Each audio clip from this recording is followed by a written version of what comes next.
Bonjour à tous et bienvenue sur ma chaîne, j'espère que vous allez bien. On se retrouve aujourd'hui pour une petite vidéo couture. Je vais vous montrer chaque étape de la réalisation de cette jupe à taille haute.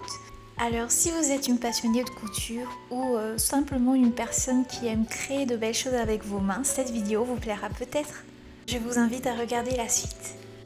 L'hiver a toujours été pour moi la meilleure saison pour porter des mini-jupes. Je ne sais pas si je suis la seule, mais je me sens plus confortable quand je les porte avec des collants. Enfin bref, aujourd'hui je me suis décidée à coudre ma jupe pour la saison. Et pour être honnête avec vous, je n'ai pas envie de me casser la tête à faire le patron ni passer trop de temps dessus, vu que c'est une pièce assez basique. Je vais plutôt m'aider d'un patron déjà tout fait. Et ma petite astuce pour trouver les patrons de pièces de vêtements assez classiques, assez basiques, c'est les magazines de couture. Je dois en avoir 4 ou 5 que je garde précieusement dans un tiroir depuis des années. C'est tellement pratique quand tu as envie de gagner du temps pour ta couture. Maintenant, je dois juste chercher le patron qui correspond le plus à ce que j'ai envie de me coudre. Alors il y a au moins 3 magazines qui proposent le patron d'une jupe crayon. Vous avez celui-ci, le deuxième et le troisième. Mais au final, je pense que je vais choisir celui-ci. La coupe est vraiment très simple et je pense qu'il pourra me servir même de patron de base si j'ai envie de me faire quelque chose plus tard. Du coup, comme vous avez pu le deviner, j'ai juste retracé les patrons sur un papier. Ça n'a pris que quelques minutes et maintenant on a le dos et le devant de notre jupe. Mais je vais quand même apporter quelques modifications. Je sais pas si c'est moi qui vois mal, mais j'ai l'impression que la taille n'est pas assez haute. Du coup, pour être sûre, je vais monter le niveau de la taille de 2 cm sur mon patron. Et je vais aussi ouvrir la jupe au niveau du bas pour avoir un effet un peu évasé.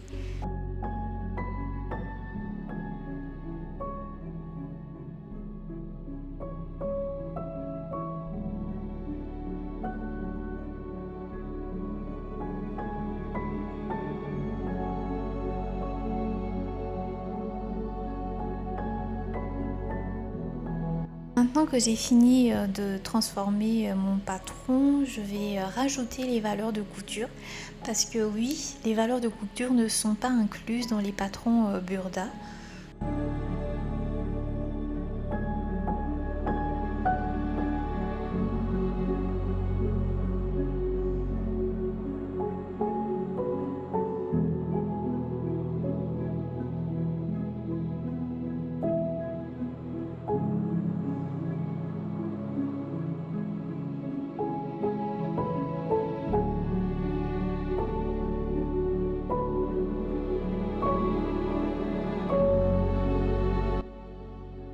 Là, on en a complètement fini avec les patrons et l'étape suivante, c'est la découpe.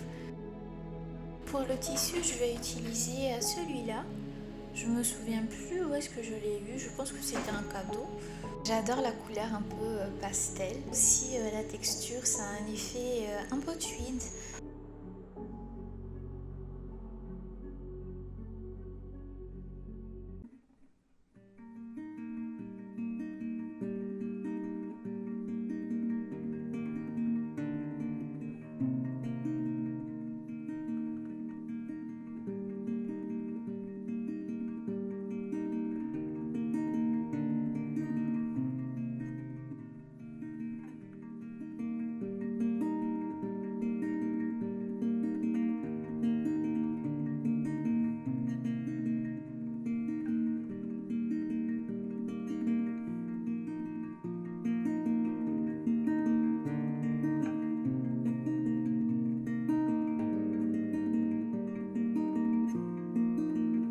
Je vous avoue que j'ai un peu galéré pendant la découpe parce que le tissu bougeait beaucoup. Mais bon, là, on a fini avec cette étape. Voici le dos de la jupe, le devant. J'ai coupé un tissu en plus pour la ceinture. C'est un rectangle de 10 cm de large sur 80 cm de long. J'ai aussi coupé des tissus pour la doublure. Toujours plus pratique pour l'hiver. Et pour l'étape suivante, la couture, je vais commencer par fermer les pinces de la doublure.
Et pour poursuivre, je vais juste coudre le tissu du dos avec le tissu du devant. Et je laisserai quand même quelques centimètres non cousus sur un côté pour la fermeture.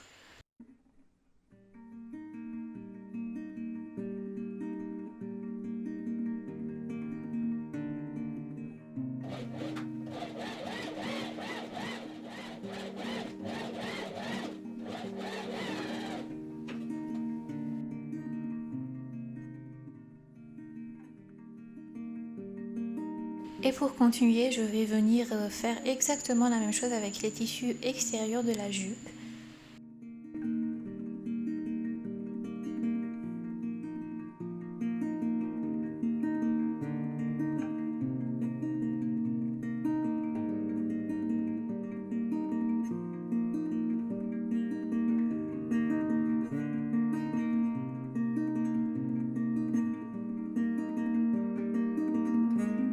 Et maintenant, je vais poser directement ma fermeture. Alors, il y a des gens qui préfèrent la poser tout à la fin, mais je trouve que c'est plus pratique et tellement plus facile de le faire à ce stade. Et comme je vous l'avais dit tout à l'heure, mon tissu bouge beaucoup et je pense que vous l'avez remarqué aussi, ça s'effile beaucoup. Du coup, pour essayer de le stabiliser, j'ai mis du thermocollant sur les côtés, là où je vais mettre la fermeture.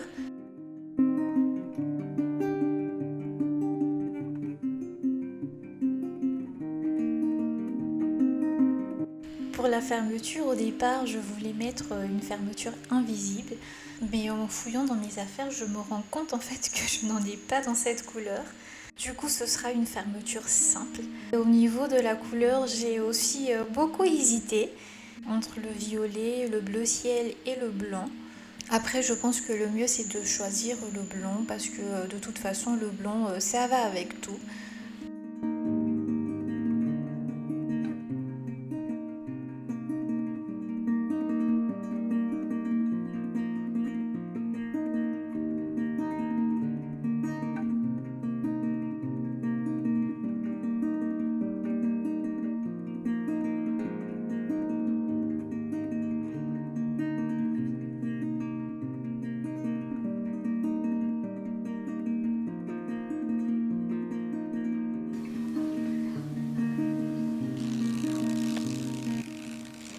Avant de continuer, je vais quand même essayer ma jupe pour savoir si tout va bien.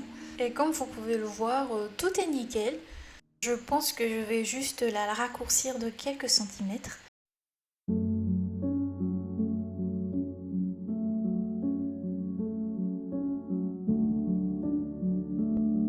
Quant à la doublure, je l'ai raccourcie de 1 cm de plus que la jupe. De cette manière, elle ne risque pas de dépasser et du coup, on ne va pas du tout la voir de l'extérieur quand la jupe sera finie. L'étape suivante sera de coudre la doublure avec la jupe.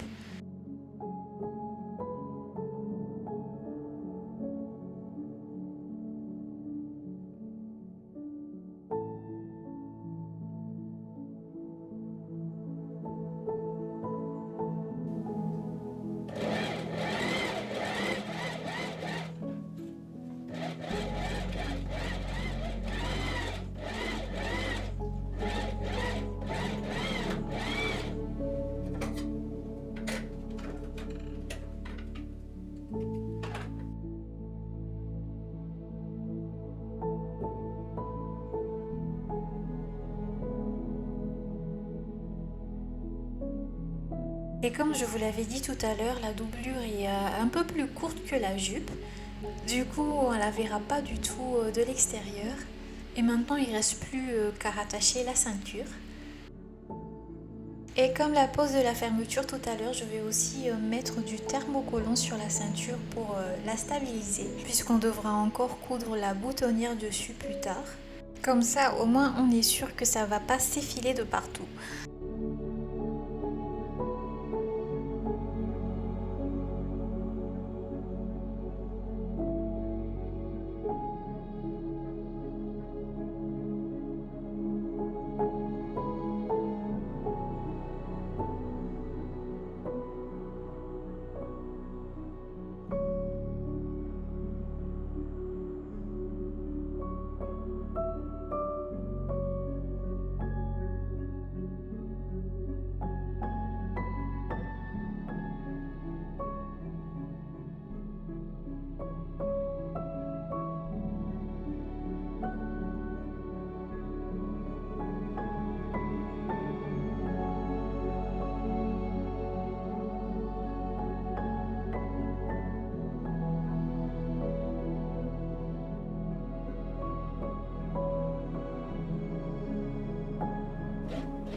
Et on a enfin fini la jupe et finalement j'ai mis deux petites boutonnières sur la ceinture. Au niveau de la fermeture, ça se présente comme cela. Je viendrai coudre tranquillement cette partie-là à la main sur le canapé devant Downton Abbey plus tard. Et sinon, n'hésitez pas à me dire en commentaire ce que vous pensez de la jupe. Moi personnellement, je la trouve simple mais très élégante. Et c'est avec ces images aussi que je vais vous laisser. Je vous fais de gros bisous et à bientôt.